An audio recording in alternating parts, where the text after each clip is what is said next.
You're listening to the NCF&B podcast. The North Carolina Food and Beverage Podcast takes you behind the scenes of North Carolina's food and beverage industry. Be sure to follow us on Twitter and Instagram at NCFB Pod, presented by Food Scene. That's foodseen.com. Providing professional photography, social media management, video production, and website design. And now, enjoy the show.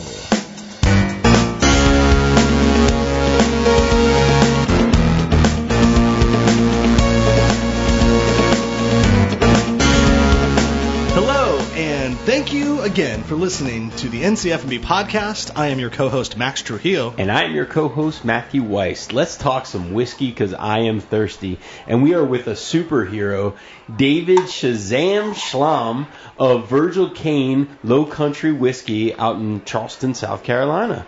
Yes, sir. Welcome to the studio, our satellite studio here at Euphoria, Greenville. Yeah, thanks for having me. Thanks for being here. Hell yeah. So it was about a year ago, close to a year ago, since last and first we met when we were at BevCon. Yeah. It was being hosted in your beautiful city, the low country city of Charleston. That's right. And it wasn't the inaugural, right? That was the second. It was the second one, It was yeah. the second one, yeah, of BevCon. Second, yep. Third one was out here in Koreatown in Los Angeles, and we missed it because we're a bunch of dipshits and we couldn't get our shit together.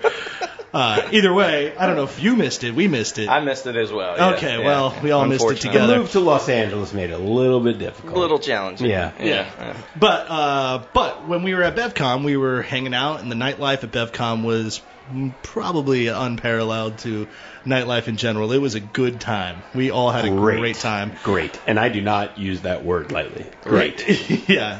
Very great, Matt? Not very. Well, I mean, you could say very great, I guess. Can you qualify great with very? I don't know. I'll have to get back to you on that one. Yeah, I don't know. But anyhow, this is where David and I, we all met, and we went out and kind of painted the town with bourbon, which was great, or whiskey. Yeah.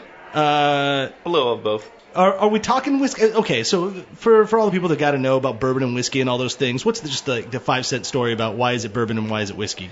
So all bourbon is whiskey, not all whiskey is bourbon. It's Correct. kind of the easiest way to put it. Different classifications. Bourbon is 60% or 50%. 51% corn or more, and then rye is going to be 51% rye or more. So based on the mash bill is where you're going to get your differences in rye whiskey and bourbon whiskey. Yeah, and there is a county in Kentucky named Bourbon. That's where Correct. the word comes from, but it That's doesn't have anything to do with geography as much as it used to, right? Matt, you used to work for Heaven Hill, so you know a lot about this shit, too. We've told the story I'm just before.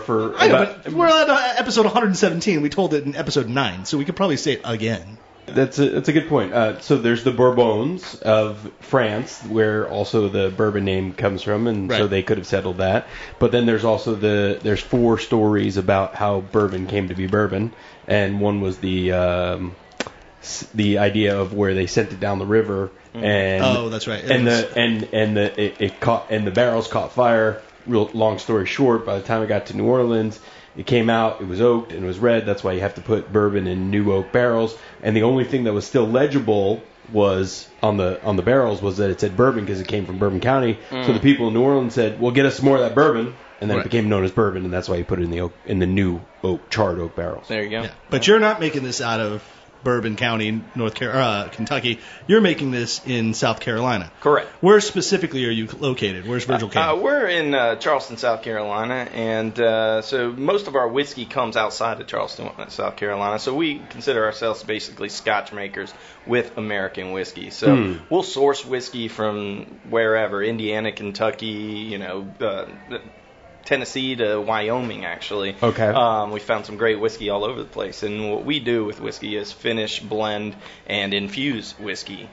Each one of our whiskeys shares a little bit of one of those type of processes or more. So we have fun with whiskey. We're both chefs. Our background, me and my partner are both chefs. So we are used to taking ingredients and improving upon them with other flavor profiles and that kind of thing. So thinking outside of the barrel is kind of what we do. Is there a plan, or is there already a plan to distill your own whiskey, or is that something that maybe happened?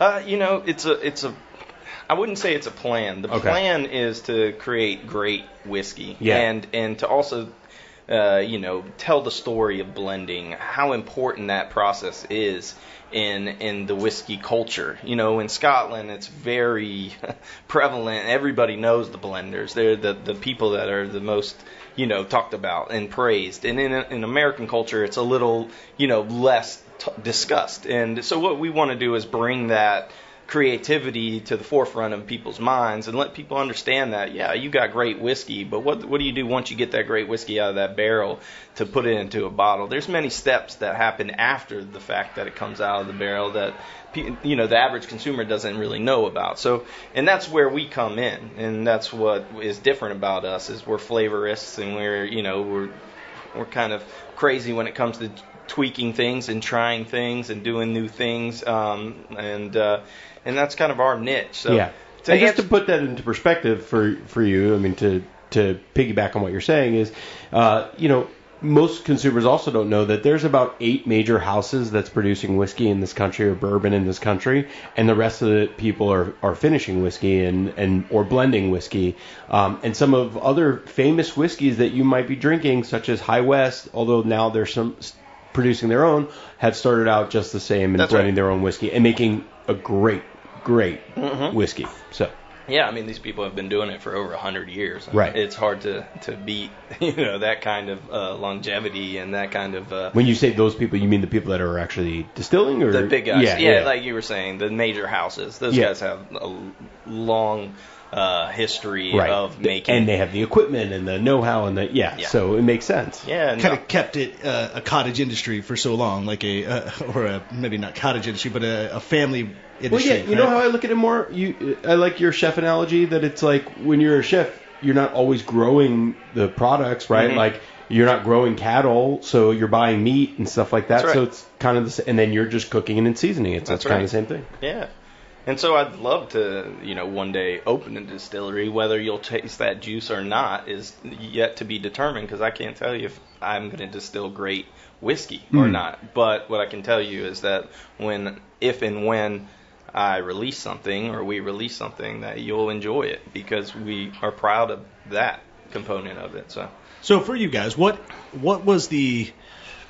it's real easy to say, oh, we just want to make our own whiskey, we want to do whatever. But where do you find yourself? Where do you position yourself in the market differently than most people? Like, why do you exist? Why does Virgil Kaine need to be in a back bar differently than, say, any whiskeys that we all know and love? I ask myself why I exist every day, but I didn't know I was going to be asked that today on the air. We're going to get metaphysical existentialism over here.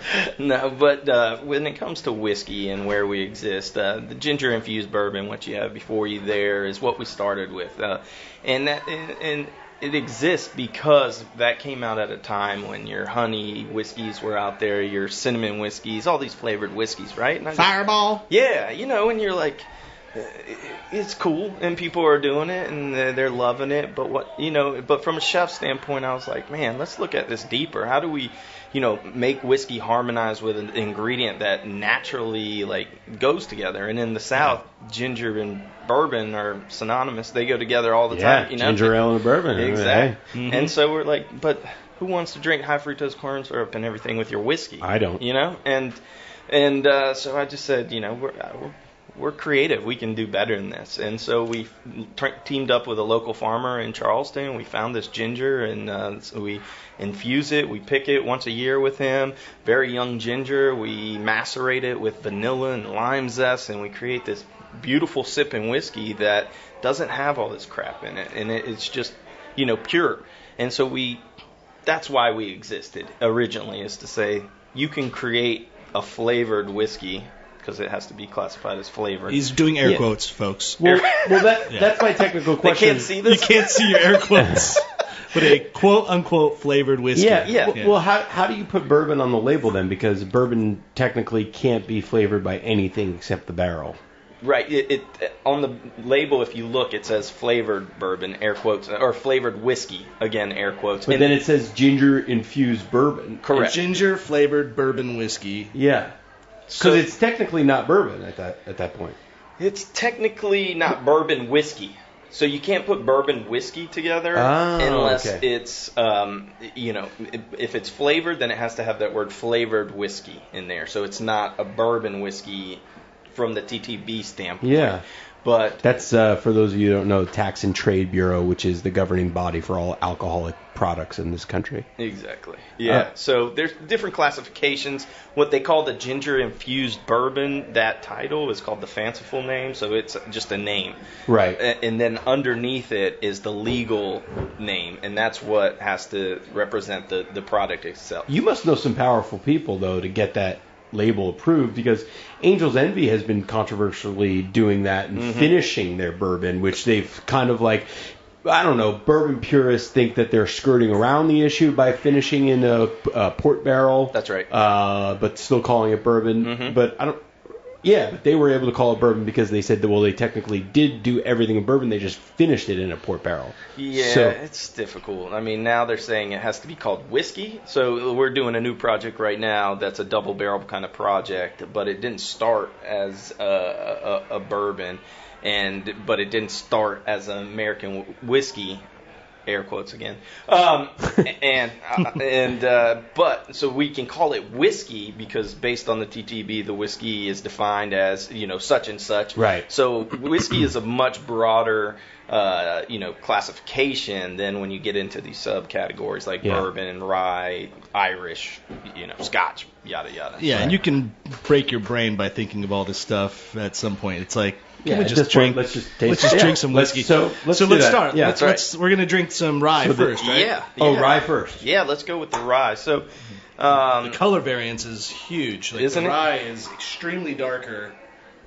Very much darker than the ginger-infused bourbon. Yeah, it has a nice reddish hue to it. But what's cool about this rye is, I've always been a bourbon drinker and growing up in the South, so I've always had bourbon around, so I drank it from a fairly young age, but never really touched rye until... Not before 21, right? Of course not. Right. So 10 years, ago, I tried rye, and I'm like, what's going on here? And I was trying some of the mixing ryes, and the ones that people were drinking cocktails. I'm like, why aren't people ordering this? And just started to really get, familiarized with rye, and then like 5 years ago or so, I was like, I got to dive back into this. Now there's ryes for $80, $100. The good ones that were like 25 are now 40. Right. And I'm like, what's great about these things? Let's taste these again. And what I noticed was this like old world mouthfeel to a lot of the ryes, and that had like some complexity and had some tannins and some sweetness to them. And so we got some rye, and we wanted to create that sophistication in it. So we took sherry and port staves, and we actually agitate the liquid, the rye, after we blend it, and pull out some of that tannin and some of that acidity and some of that old world flavor profile. And that's what we've created here. And this is a rye whiskey under $30 that will compete against. It's delicious, man. I'm glad you like it. And just for people out there, obviously rye is technically, I always use the analogy of think about breads, right? If you had cornbread, it would be somewhat sweet and unctuous. That's right. And if you had rye bread, it's a little bit spicy and peppery. That's right. So it's a pretty easy analogy. But and this does come through, but it is soft at the same time. So I guess sherry. I've had a lot of rye whiskeys that are tough, really hard to drink. You're like, oh my god, that puts hair on my chest. This is not that. This is a drinkable, approachable rye. I agree. I'm glad you like it. And the other thing is, I guess, because we've had a renaissance of classic pre-prohibition cocktails, rye was traditionally the ingredient, the whiskey in those cocktails, that's also been a major proponent of rye coming back in a big way. Absolutely. Yeah, and real Manhattan is rye. Yeah, exactly. Right. And anything that's that complex like rye or that spice forward is fun to balance as chefs. It's like it's the jalapeno in a Mexican dish, or it's the Szechuan peppercorn when you're cooking. I mean, if you can tame spice with sweetness and acidity and all the other components, it creates the ultimate mouthfeel. And umami. Yeah, exactly. Umami, man. I mean, you got it. So you mentioned earlier you were a chef and you came out of like the culinary world to come into here. Didn't you come out of the Schambrock world, or somebody had tied this to me when they were trying to sell me Virgil Kaine back when I was a buyer. Oh, nice. Like this all came from like Husk and maybe the beverage director of Husk. Am I wrong by saying any of this? Yeah, I mean, I think so. So there's multiple things that happened. My partner actually worked at Husk during his, growing up to be a chef. And Okay. I actually, when I opened a restaurant in Charleston, Cordavi, when Sean came to town, we were pretty close friends, and introduced him to some farmers and just spent a lot of time together. He inspired me to do a lot of things. He was, doing some similar things when it comes to, the new way of cooking and the name is escaping me for some reason. See, it's been that long. That's fine. That's fine. Molecular gastronomy. Thank you. Right, doing molecular gastronomy. Yeah, I mean, but really, to me, the reason that word is so distant is because, it's just cooking, different techniques of cooking, but a little more modern and some old, like sous vide cooking and that thing. But that's how Sean Brock and I had, That's the relationship. That's our relationship. Was that he was a peer of yours. Exactly. And lended maybe just as influence because he's a great chef in the town. Absolutely. And I'd go hang out in his kitchen and learn some things. He'd come eat at our restaurant. We spent time together, in the space, and he's a phenomenal chef, and and he's doing great. I think my liquor rep was just trying to sell bottles. He's like, yeah, this is a Sean Brock's whiskey, bro. Yeah. And I was like, really? I didn't know he made his own whiskey, but okay. Yeah. But yeah. And what is the story then behind Virgil Kaine? Who was Virgil Kaine? So Virgil Kaine was referenced in a song, but he was a legend in the South, and he was a person that lived during the Civil War. His family was all part of the Confederacy, but he, in fact, didn't join arms with them. And back then, obviously, you could be killed. That's treason, for that kind of thing. So he took a stand and decided to not, join arms, and that's a big deal. And so it's an inspiration to us when we introduced ginger-infused bourbon to the market. Similar stand on whiskey. Don't a rebel of the rebels. Yeah, the Colin Kaepernick of back in the day.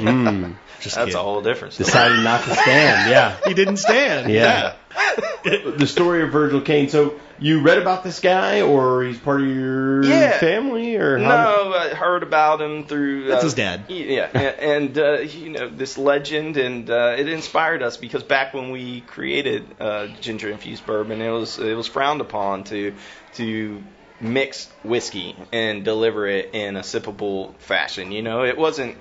I mean, people look down their nose at it, and we wanted to hurt when you drink that whiskey. Yeah, exactly. And you shouldn't touch it. It's perfect, and real whiskey is made this way. And we just said, you know what? Let us do it our way. And if you don't like it, you don't have to drink it. But there are going to be plenty of people that are going to like it. So let's try this bourbon. Well, and as this ginger infused. As we're trying it too, the cool part is that you are coming from this gastronomic mecca that is known as Charleston, where everyone is cooking their brains out, making delicious cocktails too. So your product was widely well received in Charleston, which if it's cool enough there, then it's basically cool enough anywhere. It's like Sinatra says, you make it here, you make it anywhere. But if you can make it in Charleston, making whiskey, that's a great stamp of approval. And I think that's probably led to your success too, that when you get places like a McCrady's or a Husk, or just places in general like, I don't know, out there. Leon's. Yeah. But Uncle Jack's Tavern. You get great places out there that are delicious. Yeah,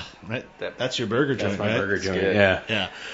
Then that is the sign of approval there. Right. And that has really led to the steam that you've been able to create. We're blessed to have one of the best communities around when it comes to, the food culture and the beverage industry, and so many of my friends are made in this industry, and I'm just blessed to have them all as supporters and believers, and I'm proud to be their believers and supporters too. It's a really a cool food mecca town. It's awesome. So I want to talk about this bourbon here for a second, because or this ginger infused bourbon whiskey.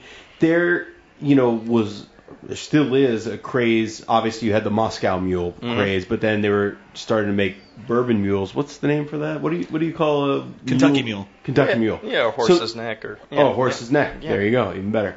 This is like that in a glass. You basically, in a sense. Yeah. Well, what I like is as you said earlier, like, let's not drink high fructose corn syrup and whiskey. Let's just do it all here. If you just popped a bottle of Topo Chico with, just like some straight soda water and poured this over ice, you basically have. You're done. You've got a ginger soda. Yep. But without all the ridiculous, gross, right. sugars that are put in there. A skinny Kentucky mule. Oh, a skinny mule. There you go. What do you call it? Like a burrito. Yeah.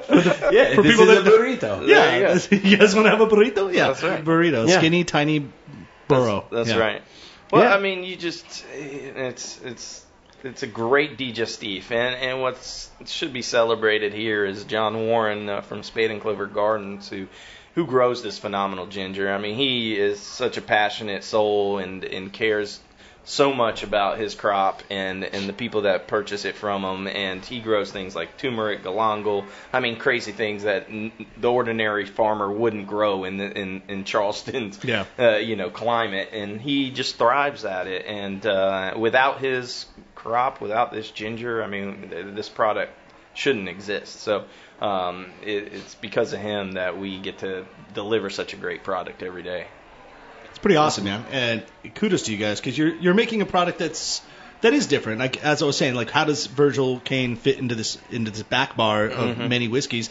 That's your edge. I mean, you've got this ginger infusion that really sets itself apart from everybody else. The rye was delicious, and rye is just cool in general. Like, you know, rye is like the way Matt orders mezcal when he goes to a bar. It's like rye is kind of like the mezcal of whiskey. Totally. It's like spicy, edgy, it's cool, it's a little different, but I mean, it's enjoyable, it's fun stuff, and it's cool because it's coming out of the South and it's coming from the Southeast, like all the places we love. Yeah. No, awesome. Can you divulge your whiskey sources for those whiskey nerds listening? Like, absolutely. Yeah. A lot of our whiskey comes from MGP out of Indiana. They sit on. They are the largest producer of whiskey in the country. And but they're making a lot of good whiskey too. Great whiskey, and they sit on one of the largest aquifers in the country. So they have the limestone, filtered water that is one of the reasons why people think that only bourbon comes from Kentucky is because of the limestone rivers. And back in the day when people were originally making bourbon whiskey, the stills would rust, and because of the impurities in the water, and that's why Kentucky was so successful with it, is they used the limestone river. So that's another reason why people associate. Exactly. Yeah. So for our listeners in North Carolina, who distribute or brokers you guys in North Carolina? We're with Southern Wine and Spirits. You're with Southern Wine and Spirits. Yeah. Cool. So talk to your Southern rep, or just go to your ABC store and pick some up. Absolutely. Virgil Kaine, grab it on Instagram or whatever. How do you find you guys? Virgil Kaine. Yeah, Kaine. Yeah, there's an I in the middle of that word. Yeah. Right. Yeah, absolutely. Very cool. Thank you so much for coming out here, Thanks for having me, We guys. expect you to take us on a whirlwind tour of Greenville tonight, like you did in Charleston. There you go. I look forward to it. Yeah, good meeting you, Dave. Get some Virgil Kaine and you will drink very merrily. Thank you very much, guys.